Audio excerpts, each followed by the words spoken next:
Good day, everyone. It's January 8th of 2024, and we have a great show for you today. First, Alec Murdaugh, new judge, new trial. Here comes the Crumleys. They're getting ready for their trials. Someone did not get the memo in the Kohberger matter, and some more Gypsy Rose prison confessions. Update on our dumb criminal from last week, and then our dumb criminal of the day. Let's talk about it. Hi, lawyer. Good day, everyone. My name is Scott Reich, and this is CrimeTalk. Thanks for joining us. You know the drill. Subscribe if you haven't, like if you do, leave me a comment below, and hit that little bell for notifications. And remember, you can listen to us on any of your favorite podcasting apps. All right, let's go ahead and open the record for January 8th of 2024. And first on the docket, Alec Murdaugh, new judge, new trial. Well, the legal stage is being set for a hearing to determine what may have been dubbed the trial of the century, and is it going to result in a retrial for the convicted murderer and fallen attorney Alec Murdaugh? Well, this week there was a little bit of activity in the case, some legal motions filed in the double murder case of Alec Murdaugh, who was obviously convicted back in June of 2021. Doesn't that seem like an eternity? He was convicted of the June 7th, 2021 murders of his wife and son, and sentenced to 2 life sentences back in March 3rd of last year, but has since petitioned the court for a new trial based on allegations of jury tampering against court official, that's right, the clerk Rebecca Hill. So a status conference and a hearing have been scheduled.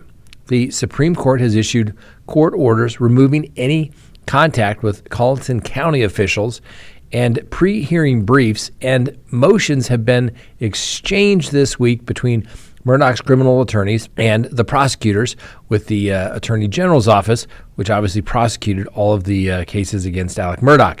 Well, here's the latest. First, an evidentiary hearing on the allegations against the Colleton County Clerk of the Court, Ms. Hill, who accused of multiple instances of trying to influence the jury, as well as allegedly committing ethics violations, before most recently admitting plagiarism in her recent book on the Murdaugh trial, has been scheduled to begin on January 29th at 9 a.m., and that is going to be tentatively set at the Richland County Judicial Center in Columbia, South Carolina. Now, before this hearing, there will be a public status conference at about 9:30 on January 16th at the Richland County Judicial Center. This conference originally was set for January 15th, but was rescheduled due to Martin Luther King holiday, and apparently the vice president is going to be coming there as well at or about that time. The court's spokesman mentioned the media guidelines, which will include the possibility of public streaming and TV broadcasting, and that decision is going to be announced later this week. So, as you may recall, Judge Clifton Newman, the upstate judge, presided over Murdaugh's 6-week double murder trial down there in Walterboro and handed down the multiple life sentences. Well, Newman has since recused himself from the case, and in a December 18th of 2023 court order, the Supreme Court Chief Justice Donald Beatty ordered that Judge Jean Towle, who's a retired Chief Justice, be assigned exclusive jurisdiction over the Murdaugh's motion for a new trial. So then on January 3rd, the Chief Justice issued an order that all documents, orders, and correspondence related to the Murdaugh motion for a new trial must be filed with the clerk of the Supreme Court of South Carolina and not in the Colleton County where the murder case was originally tried. Now, the court noted because defendant's motion for a new trial contains allegations related to the conduct of the Colleton County Clerk of the Court, I find it would be inappropriate for documents in this case to be filed in Colleton County, the Chief Justice wrote. On January 3rd, Murdaugh's defense attorneys filed a 21-page pre-hearing brief that reinforced its position that Hill's attempted taint of the jury's opinion in the Murdaugh case violated his right to a fair trial to seek fame and fortune in her book, Behind the Doors of Justice, which is no longer in print because of plagiarism issues. Anyway, in the brief, the attorneys for Murdaugh argue that there are several points and petition the court for several demands. First, Murdaugh does not need to show actual bias on the part of any juror to obtain a new trial. If Mr. Murdaugh proves his allegations that Ms. Hill communicated with the jury about the evidence presented by the defense during his murder trial, the South Carolina and federal law requires that Mr. Murdaugh receive a new trial, irrespective of whether the court believes the outcome of the trial would have been the same had Ms. Hill's jury tampering not occurred.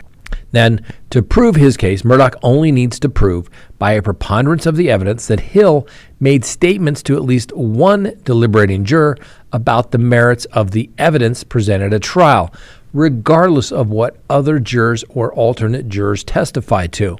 And Murdaugh plans to use Hill's emails, text messages, and telephone records and other testimony from court staff and testimony from a documentary evidence from persons involved in the production of her book, Complaints Against Hill, and the result of investigation into her wrongdoing, which could include ethics and plagiarism allegations. Now, Murdaugh also alleges that the emails released to journalists in response to a FOIA request show that Hill was sending emails directly to prosecutors and law enforcement, witnesses for the state during the trial, about the merits of testimony from defense witnesses under cross-examination at that very moment. They note, and it was attached to the brief as their exhibits, that include copies of those emails, which were not shared with Murdaugh's defense team. Now, the clerk, Ms. Hill, should not be allowed to invoke her Fifth Amendment right if questioned during the January 29th hearing, because she has already signed an affidavit denying the allegations.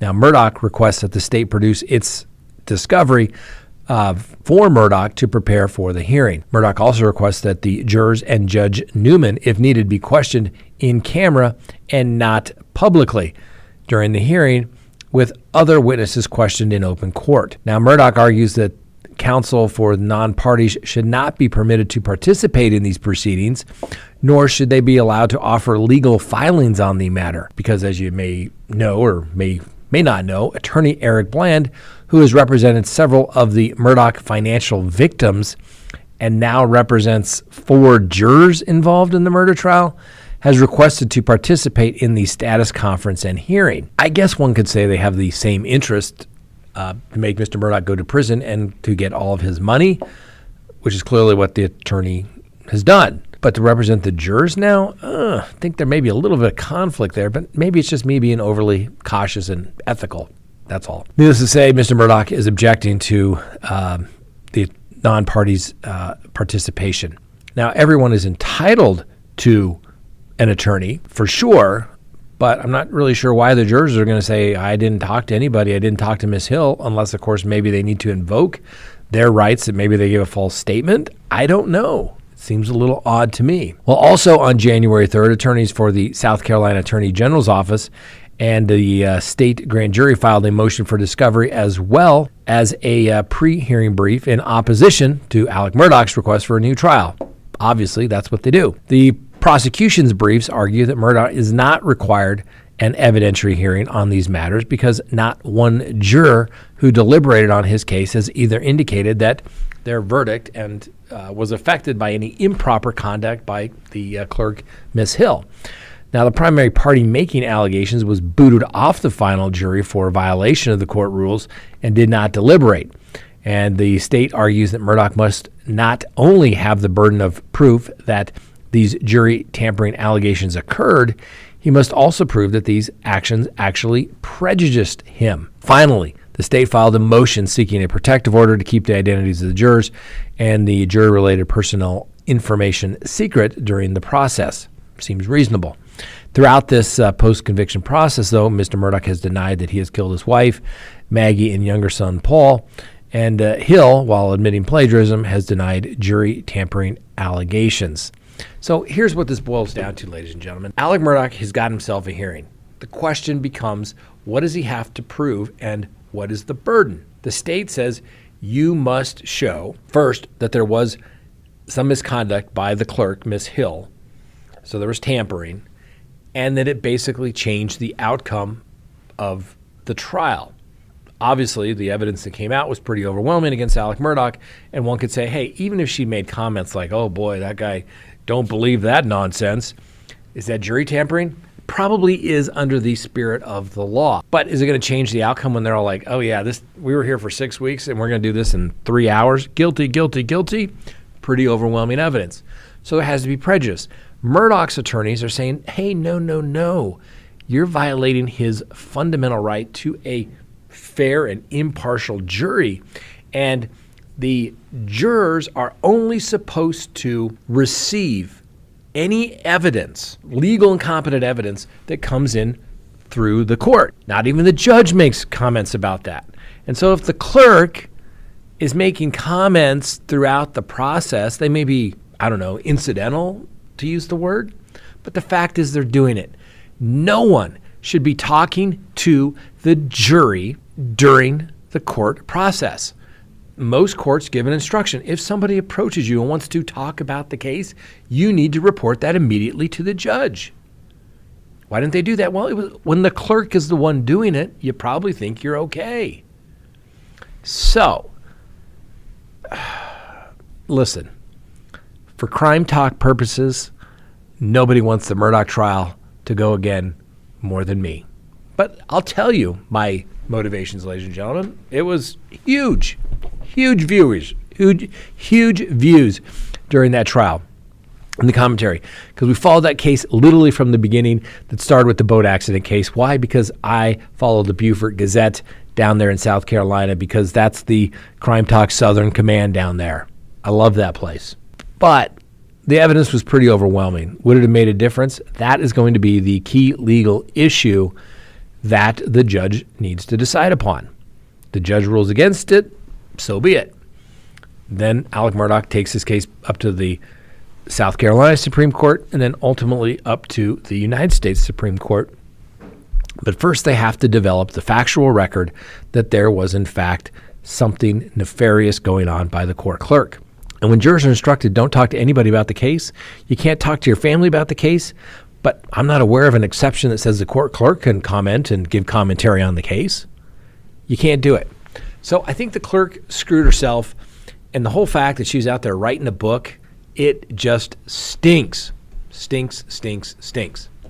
We'll see how things go here at the end of the month. Next, here come the Crumleys. That's right, the Crumleys, who are facing involuntary manslaughter charges for the deaths of 4 students killed back in November of 2021, a school massacre. Well, they want the judge to exclude the assistant principal's testimony and details about how the victims were killed. 2 were shot, execution style, and they argue that what happened inside the school that day is completely irrelevant to their case and could unfairly inflame the passions of the jury. Well, the prosecutors say that old James and Jennifer Crumley, they're trying to sanitize the horrific details of the Oxford High School shooting that their son carried out and to distance themselves from the devastation that they wrought. Yes, that's true. And the prosecution is asking the judge to put an end to it. So, in some late afternoon filings last Friday, the prosecution urged the Oakland County Judge Cheryl Matthews to allow at least 2 adult witnesses to the deadly school shooting to testify at the Crumleys' upcoming trials, including an assistant principal who gave mouth-to-mouth to a dying boy who had been shot in the head and said that it took her months to get the taste of blood out of her mouth. Now, the prosecution disagrees, obviously. This is a homicide case. Evidence of the killing is unquestionably relevant and admissible. The prosecution says that James and Jennifer Crumley, by their own gross negligence, caused the death of 4 students by ignoring their troubled son and then going to buy him a gun instead of getting him mental health, the same gun he ultimately used in the shooting. Now, the 4 students who died were Hannah St. Julia, Tate Meyer, Madison Baldwin, and Justin Schilling. 7 others were injured, including a teacher who the prosecution intends to use as a witness.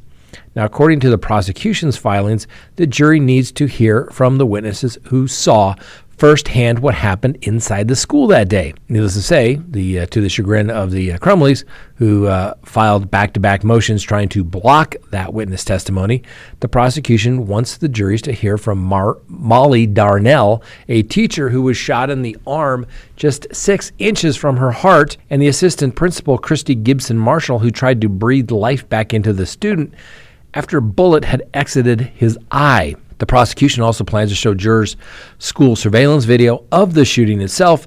The defense has objected, and the judge issued an order Friday stating that she would let video footage of the shooting be shown at the trial. The prosecution, meanwhile, has accused the Crumleys of glossing over the shooting itself. And the Crumleys claim that the gruesome detail will inflame and potentially confuse the jurors about the legal elements of their case. The prosecutors, however, wrote that testimony about how the 4 victims were killed is undoubtedly damaging to the Crumleys, but that does not make it unfairly prejudicial at all.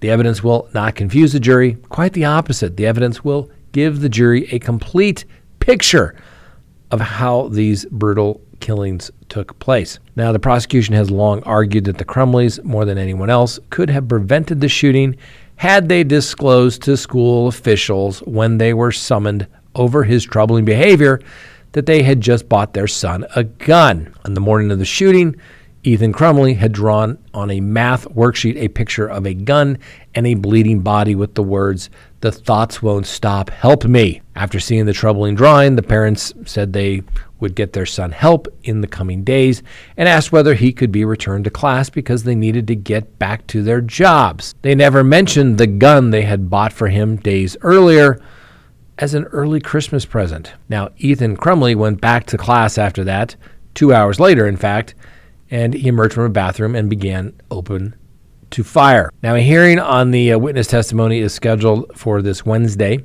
We'll see what the judge does. And Ethan Crumley is obviously in prison and will be for the rest of his life because he pled guilty to all of the crimes that he committed and was sentenced to life in prison without the possibility of parole. The Crumleys, however, are looking at a little less time, but they face up to 15 years if convicted in prison and a $500,000 fine. Well, ladies and gentlemen, this is what it's coming down to. Motions in limine. Motions in limine are simply asking the judge to not allow in certain evidence. And one could argue that, yes, nearly all evidence that comes in against the defendant is devastating. That's the whole point. It's supposed to be overwhelming evidence so that the defendant can be convicted, right? But that evidence cannot be so gruesome. Yes, you get to know what somebody did, and you're going to get a couple of pictures, but you can actually overdo it, right? Autopsy photos, crime scene photos. Okay, pick your best, but it's got to be something good, better, a little more, prosecutors always say, well, Judge, the defense is arguing it's the same photograph. They'll say, it's not the same photograph, Judge. It's a far away photograph. It's a close-up photograph. It's a zoomed-in photograph.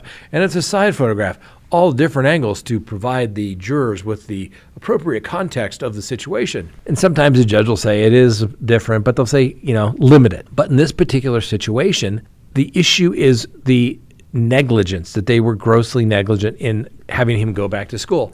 Yes, the prosecution has to present some evidence that a killing took place, but at a certain point, it could be too much because they're not charged with murder. They're charged with the basically criminally negligence of allowing to have the gun that committed the murder. Hey, don't get me wrong. If being a bad parent was a crime, the Crumleys are probably guilty. The question is, it's the first time that anyone's been prosecuted for something that you didn't know somebody was going to do. The Crumleys are probably going to get convicted here, and it'll probably get reversed on appeal. It's a dangerous precedent, ladies and gentlemen. I know everyone says, but they bought him a gun. They saw the picture. Okay, so what is the difference if he had gone to school, stolen a car, and drove over everybody and killed the same amount of people? You'd say, well, they didn't know he was going to do that, right? But because a lot of people, one, don't like guns.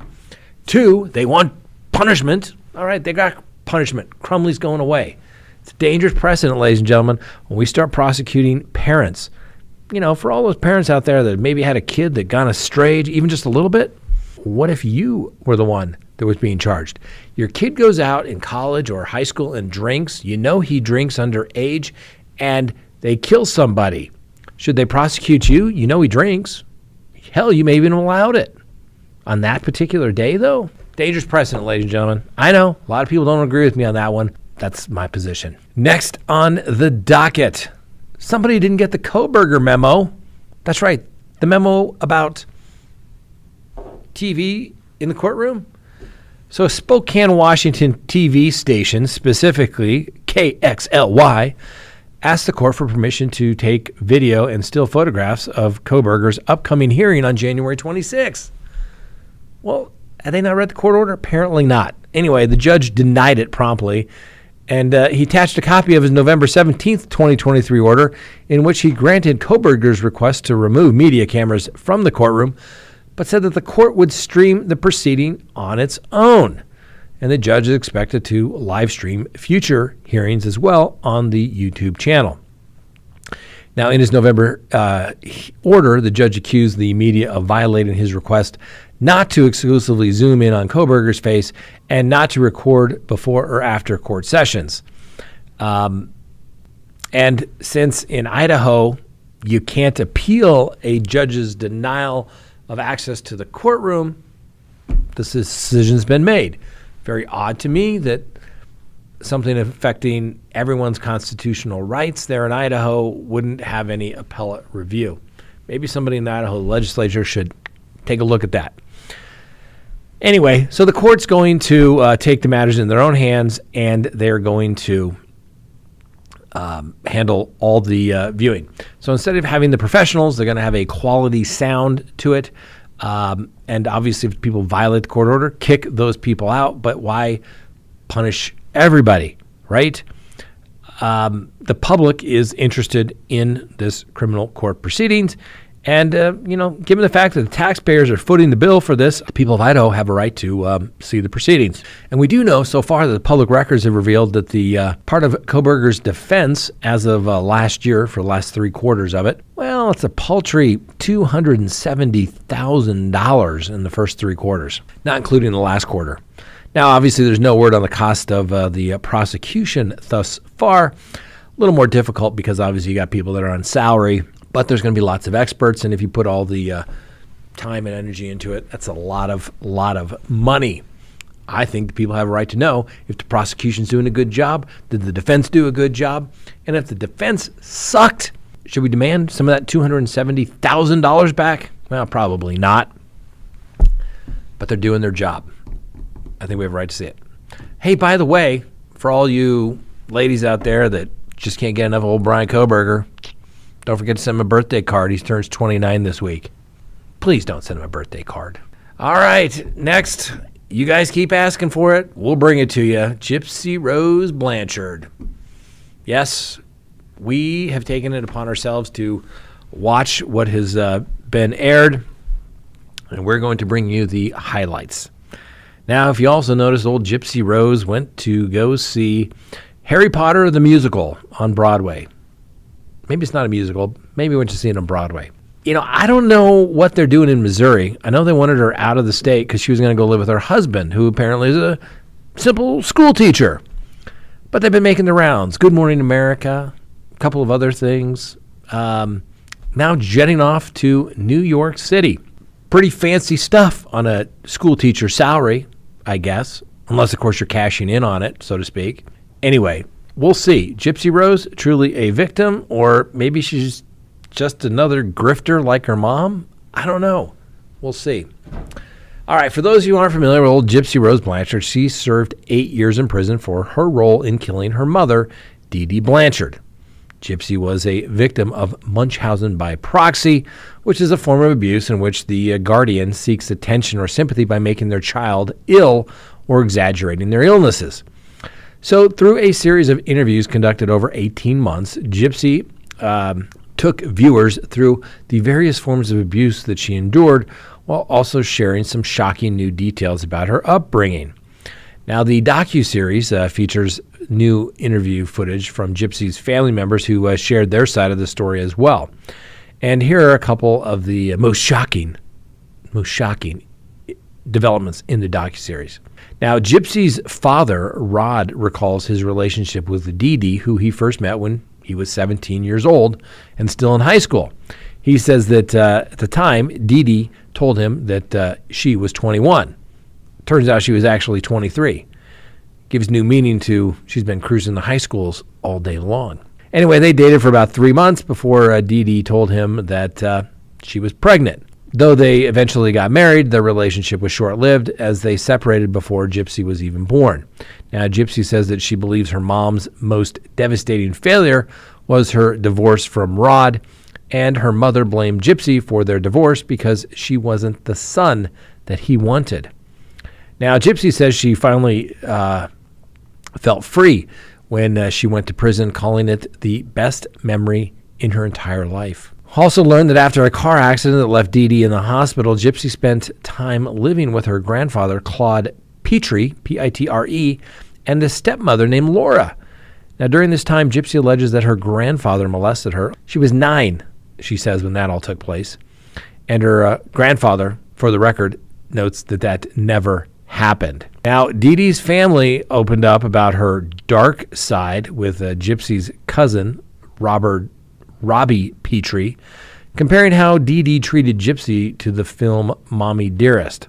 Mommy Dearest was sick, but Dee Dee was sicker, he has said. He also recalls how Dee Dee was very upset when her father remarried and claims that Dee Dee tried to poison her stepmother by lacing her food with Roundup. Now, Robbie says that Laura eventually died a slow, painful death that he believes was a result of her being fed Roundup. Dee Dee's brother, Evans Petrie, recalls how she was his mother's favorite. He also reveals that when Dee Dee was growing up, she had a heart murmur, which caused her mom to keep her from a lot of the activities. She wouldn't be able to go play outside, he explained, and then he goes on to suggest that Dee Dee's upbringing led to her Munchausen syndrome by proxy because she was the sick kid. Now, Gypsy also revealed that she dealt with a pain pill addiction, which she started about the age of 16, and she said that it was her escape from reality. Now, at the end of one of the episodes, Gypsy recalls one of her first relationships with a guy named Dan. And after meeting at a sci-fi convention, she recalls how they exchanged messages back and forth online, and she eventually opened up to him about her home life, noting that he was the first person she told she could walk. Now, believing she was 15 years old at the time, Gypsy says she would fantasize about what it would be like if she was older so that she could legally be together. Sometimes later, though, she found out her Medicaid card apparently revealed her true birth date and that she was in fact 19. With this new information, Gypsy's devised a plan to run away to be with Dan, who promised to take care of her. Stealing her mother's pain pills and cash, Gypsy recalls how she left her mother a runaway note telling her that she knew she was 19 and wanted to live her own life as an independent woman. And then about 2 a.m., Gypsy hitchhiked to Dan's friend's house, where she learned that Dan was actually on parole and, well, he couldn't leave the state. So no running away. Apparently it wasn't in Missouri. Anyway, after Gypsy tried to run away with Dan, Dee Dee found her phone and figured out where she was. Gypsy voluntarily returned home with her mom when Dee Dee said that she would let her see Dan. However, when they returned, Gypsy said her mom smashed her computer and phone. She also chained her to the bed with handcuffs and a dog leash that was connected to Dee Dee so that she could feel anytime Gypsy moved in the middle of the night. Gypsy says she was chained to the bed for 2 weeks and her mother would not feed her every day as punishment for trying to run away. Gypsy also says her mother put a hex on her by mixing a cow tongue and Gypsy's menstrual blood into a mason jar with Dan and Gypsy's photo. As it relates to her relationship with Nick, we learn that his dark side opened up about his fantasies of murder, rape, and crime. At one point, he allegedly told her, Gypsy that is, that he was an alternate personality who is a 500-year-old vampire who loves to kill and would kill Gypsy's mother for her. Gypsy then said that Nick then directed her to research ways to commit murder, suggesting perhaps poison, maybe a little bit of arson, perhaps. They eventually landed on the knife concept as the murder weapon, which Gypsy says that she stole from a local Walmart. Yes, ladies and gentlemen, that is conspiracy to commit first-degree murder. Well, Gypsy also recalled that the chilling final conversation she had with her mother the night she died. She adds that Nick instructed her that she should tell her mother she loves her one last time. So Gypsy gave her a big hug, and she remembers her mom saying, "What's that for? I'm not dead yet." She then alleges that Nick commanded her to be naked and then took advantage of her. Why? Because he didn't rape her mom, so therefore she had to agree to let him rape her. Makes complete sense. Now, during his trial back in November 2018, old Nick Godejohn claimed that it was consensual sex. When asked if he ever did anything sexual with Dee Dee's body, Nick replied no. However, he did think about doing something to Dee Dee's body, and he did tell Gypsy that. Just keeps on coming, ladies and gentlemen. Keeps on coming. Next, an update on the dumb criminal of the week last week. Yes, the man who brazenly attacked the Las Vegas judge was back in court to finally be given his sentence that the judge was so rudely interrupted in giving last week. So Deborah Redden, he faces Judge Mary K. Holthus there in Clark County. But today he was donning a face mask, so he can't spit on the judge. And he had covering over his hands, and he had sheriff deputies on either side of him. I can't imagine why. Well, the judge kept her cool during the sentencing today and didn't mention the prior outburst whatsoever, but she did give him a sentence of between 19 to 48 months in prison, which is exactly what the prosecutors were asking for, so not a whole lot of leniency. I'm a little surprised the judge went forward with the sentencing, given the fact that she's now the named victim in the now new 13 charges in regards to the defendant's flying attack on the judge. He comes back tomorrow for charges in that. The fact that the judge didn't recuse basically is a screw you, and even if you think the sentence is harsh and I should have done it, appeal me, is basically what the judge said. It's kind of her way of, well, sticking it to him. Anyway, next on the docket, our dumb criminal of the day.